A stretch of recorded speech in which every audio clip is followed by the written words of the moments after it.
Мөнгөнд халдварлан Монгол орны улаан намд орсон ховор амьтдыг бэлэг дурсгалын зориулалттай хүрэл зүтгүүрийн аргаар урьдлан хэрэглэгчидтэй танилцуулж байна. Шивэр хандгай. Монгол орны хамгийн том амьтан бол хандгай. Эрийг нь манж, эмийг нь сүндэс, өр төлийг нь ходол хэмээн нэрлэдэг.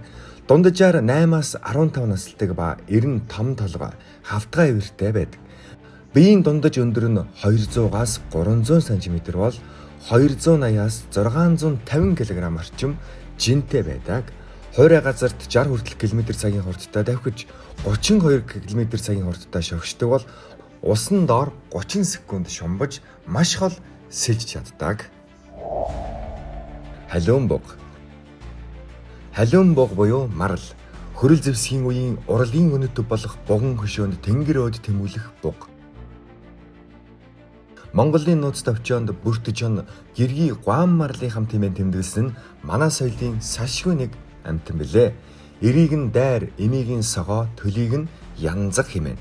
Буг нэг талдаа 7-оос 8 салаа ивэртэй, хос ивэрийн жин нь 3-аас 7 кг байдаг. Өндөр нь 130-аас 140 см, жин нь 350 кг хүрдэг байна. Ирэмээрээ тус тусдаа сүргэлэн орооны үедээ цугладаг.